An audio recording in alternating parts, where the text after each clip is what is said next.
Alright, this is number 4. I guess you could say I'm on a roll tonight. Okay? I'm still on the aggressive behavior because the push on the stairs, that was the second attempt on my life. The first attempt was with the 409, which my mother caught her squirting on salad or spraying on salad. And she told me, and of course by then it didn't surprise me. I just didn't know what to do. I was, it was all beyond me. It was beyond my grasp, I guess, beyond my realm of expertise as of what to do. When you get used to people telling you it's in your head, I think a lot of times there is that one more attempt buried inside of us all. You know? Got that one more survival. We got that one more life. Got that one final attempt inside. We just have to reach down. Well, see, not everyone has that, unfortunately. And they just quit.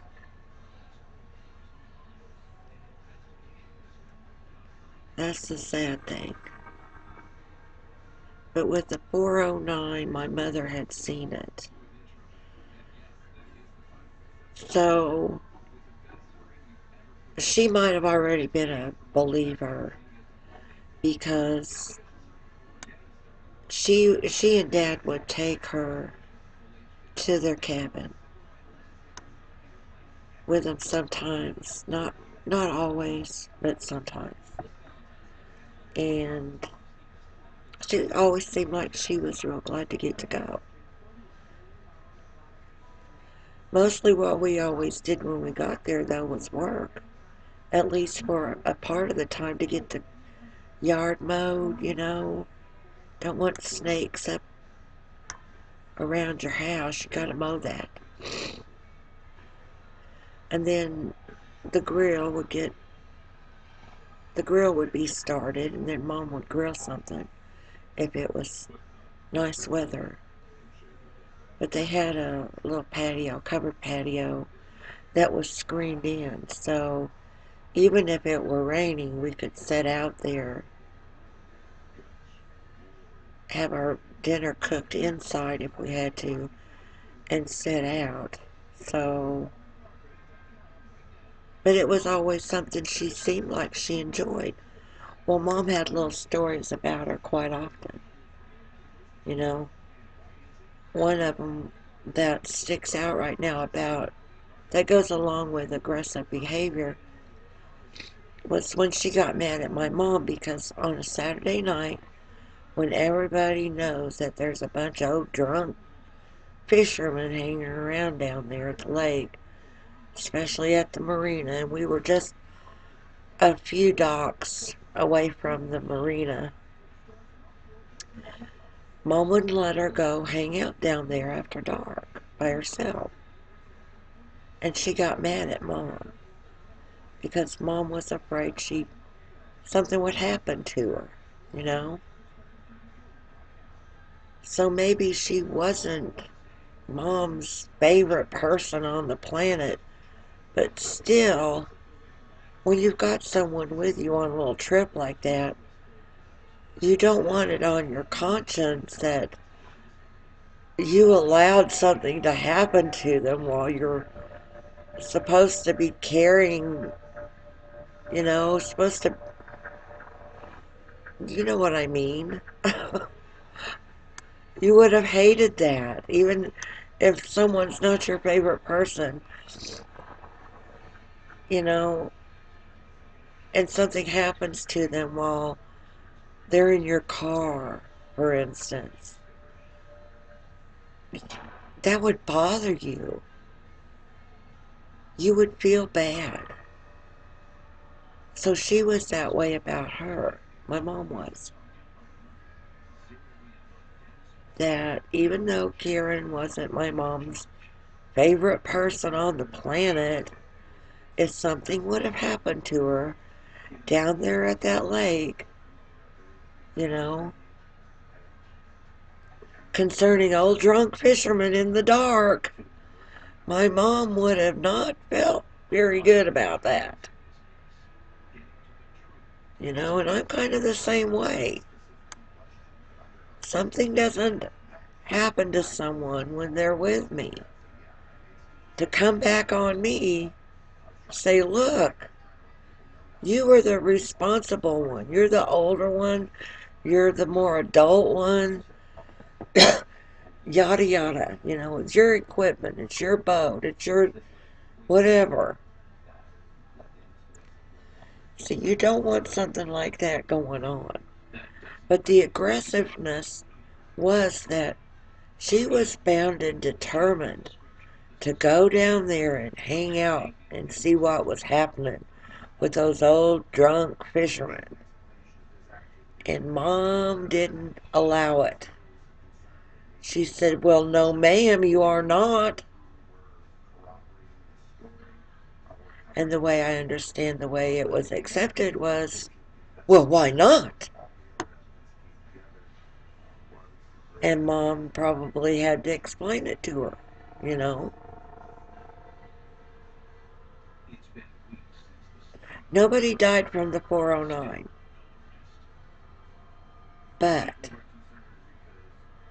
it does kind of, after the push on the stairs was, you know, the push on the stairs happened after that, but coupled with that, it seems mighty suspicious, highly strange,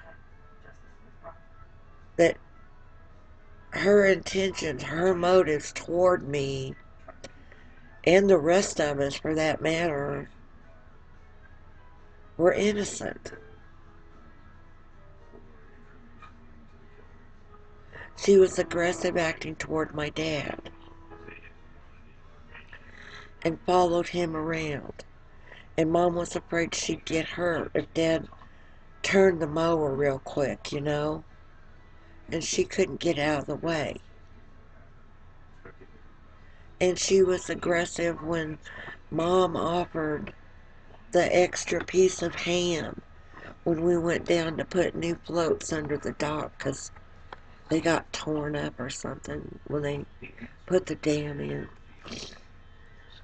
And the guys were all going to be in the water that morning, spending a lot of energy. And she wanted that ham. And Mom said, no, Karen, I think we better let these guys have it. She got mad then. And she just got mad all the time because we had boundaries that obviously weren't installed in her. Now, who says boundaries are a bad thing? When they keep you safe and they keep you within the law and they keep you from being in trouble and they keep you from this, that, you know, boundaries can be viewed as good things. They don't have to be viewed like a big no trespassing sign, a big you cannot have fun sign down on the tree somewhere. And she even mentioned to me before that she didn't have boundaries up there, and that's not hard to imagine. You got a bunch of people together, I believe there were 60. Big old bunch of property. I can see kids kind of running amok, kind of running around like little wild Indians, and not having a bunch of boundaries like city kids. I just can't. It's not hard for me to imagine. I don't know why it's so hard for the people that handle this case to imagine these things that I've told them were true. They didn't give my side one little bit of chance. And all this time later, it's still the all-consuming matter on my mind. From 1995.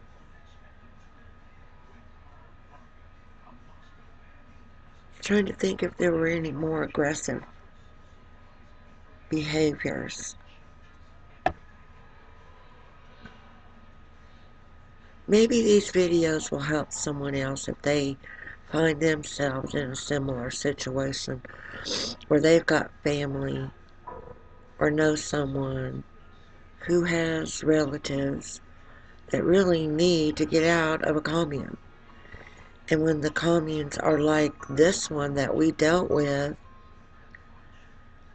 they're controlling. They're controlling communes, and you don't really...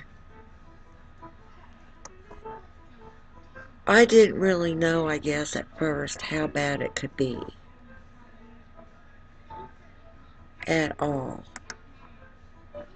I guess I was thinking it would be more of a cakewalk than what I really found out it wasn't. You know? This is my little forum I put together on a free site. And I'll leave the link, I guess. I've left it on other videos. But if these ever help anyone, then that's all good. This is one of the names of the guy who, I guess, founded the commune.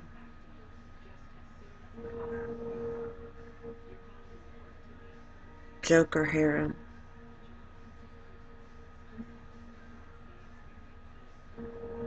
That was at Livingstone.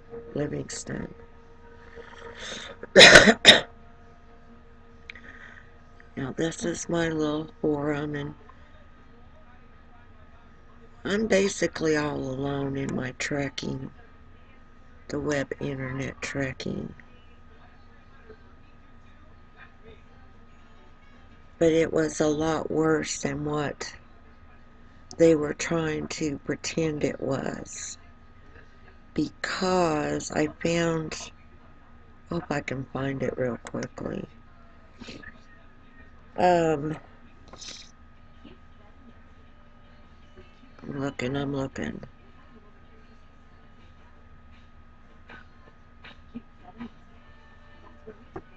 AKA mind control cult.